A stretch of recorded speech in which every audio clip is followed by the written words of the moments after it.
Bonjour à tous, c'est Anne. Alors cette fois-ci on se retrouve dans une vidéo durant laquelle j'ai essayé de vous filmer la préparation et la réalisation de la pose d'un cathéter veineux périphérique.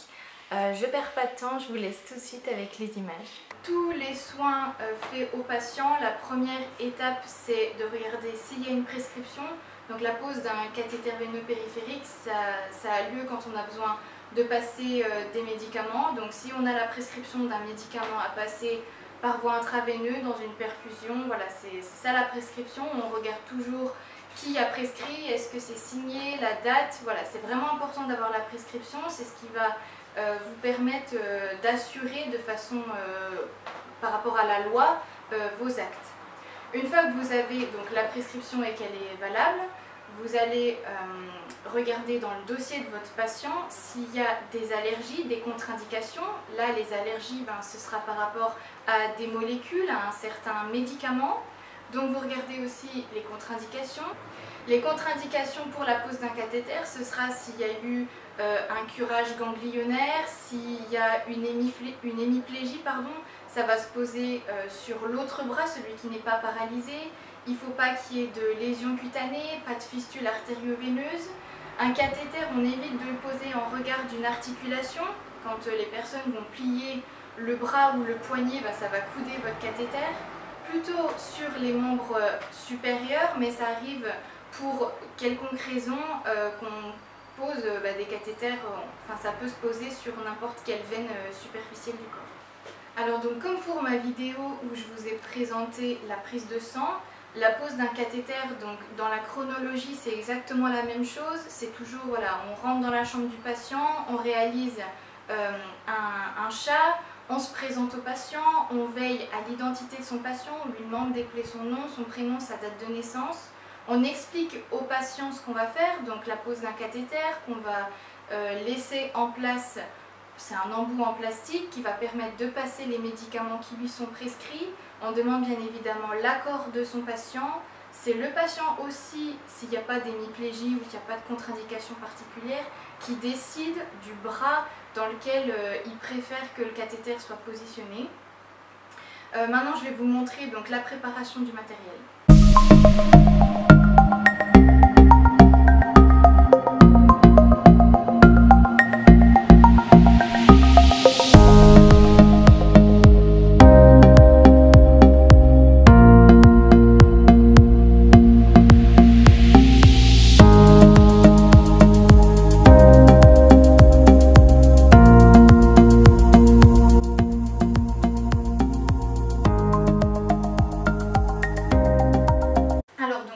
Préparer et poser le cathéter, là on va le faire avec une pieuvre ou un octopus selon les hôpitaux comment ils l'appellent. Donc une fois que tout le matériel a été ouvert de façon stérile, la pieuvre il va falloir la purger. Donc avant de la purger on va faire un chat.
Ensuite, donc on va monter.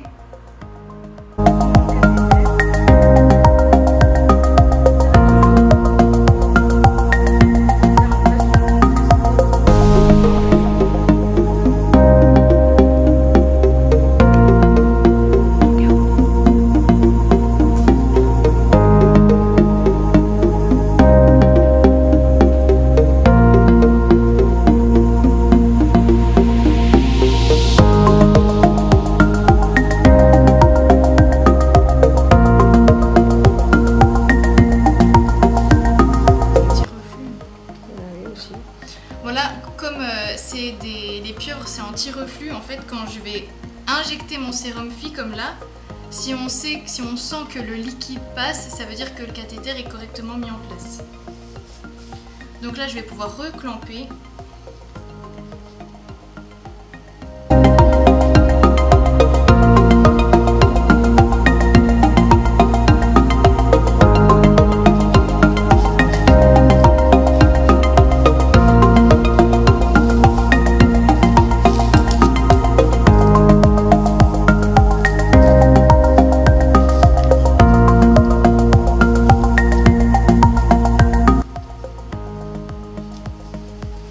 Donc là maintenant que ma pieuvre elle est mise en place, là mes 3 entrées sont clampées, donc au bout en fait je vais placer des bouchons.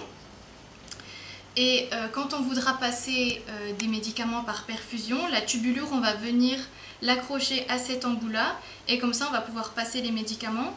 Là ce qui est important de vérifier, donc on a regardé le reflux, donc ça veut dire que les médicaments passent correctement. On peut dater la pose d'un cathéter, donc noter sa date.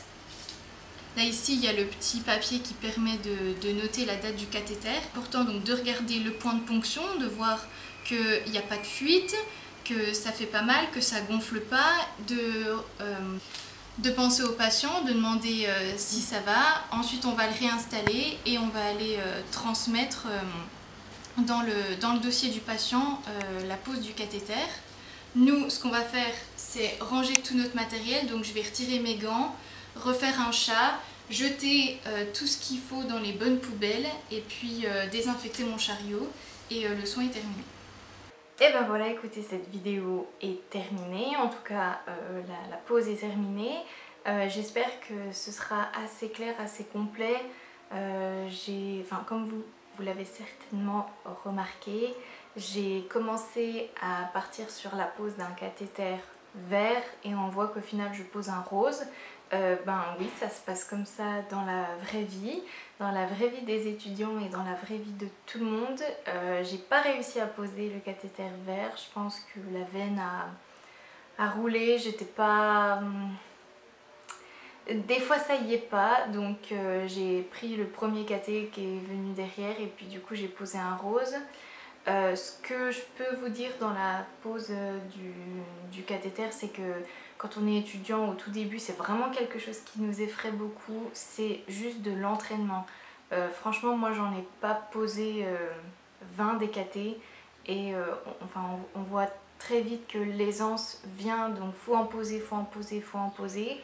J'avais juste quelque chose d'assez rigolo à vous présenter, c'est tous les cathéters de différentes couleurs parce que donc il existe différentes tailles selon la nécessité de l'urgence. Voilà, on ne va pas poser un cathéter vert sur un nouveau-né, donc je vais juste vous présenter les différentes tailles. Voilà les tailles, ça nous fait un bel arc-en-ciel de couleurs, donc ça va du plus petit au plus gros. Au niveau du plus petit, alors c'est le jaune, donc le cathé jaune utilisé sur les nouveau-nés, les nourrissons, les prématurés en pédiatrie, donc il est tout petit. Ensuite vient le cathéter bleu. Donc là au niveau des emballages, tous les hôpitaux ont des emballages différents, donc qui est à peine plus gros. Le bleu ça s'utilise essentiellement en pédiatrie, donc sur les enfants, sur les adultes, ça dépend des services. Mais on peut déjà avoir de l'adulte sur du bleu, mais sinon c'est quand même réservé à la pédiatrie en règle générale. Ensuite, on a le caté rose qui est encore une fois la taille au-dessus. Ça, c'est vraiment le cathéter le plus courant chez les adultes. Dans beaucoup de services, c'est le caté qu'on pose. Moi, j'ai eu un stage en gynécologie. Voilà, s'il y a des médicaments à faire passer chez les adultes. Ensuite, on passe au cathéter vert. Donc le cathéter vert en tant que sage-femme, étudiante sage-femme, c'est du 18 gauge. Ça va être votre meilleur ami en salle de naissance. À partir de la couleur vert, donc toujours chez l'adulte, on passe en urgence. À partir de la couleur verte, on parle de cathéter d'urgence. Je vous rappelle que la salle de naissance est un service d'urgence, donc pour les femmes qui vont venir accoucher, ce sera des cathéters verts que vous poserez, je pense que peu importe les hôpitaux, c'est du verre qu'on met. Et enfin pour le fun, parce que c'est vraiment pour le fun, je voulais vous montrer les deux gros de la Familia, hein. C'est le rouge et le gris, donc on part sur du 16 et du 14 gauge. Ça c'est vraiment des cathéters d'urgence chez l'adulte, c'est pour, voilà, je sais pas, un grand brûlé qui est dans le coma, une personne qui a un membre coupé, qui a eu un accident de voiture. Ça se pose sur quelqu'un qui n'y va pas bien, et surtout sur quelqu'un qui n'est pas conscient, parce que la taille de ce truc, c'est à pleurer quoi. Voilà les monstres. Honnêtement, le diamètre est énorme. Donc au niveau de mon arc-en-ciel de caté, j'ai pas énormément de choses à dire. Il y a déjà beaucoup de choses qui est dit dans ma vidéo sur la prise de sang. Donc voilà, enfin n'importe quel soin, pensez à la prescription, pensez aux contre-indications. Ayez confiance en vous, croyez en vous. Voilà, la technique va venir avec le temps. Respectez bien toujours les temps de contact, voilà, des produits qui désinfectent la peau.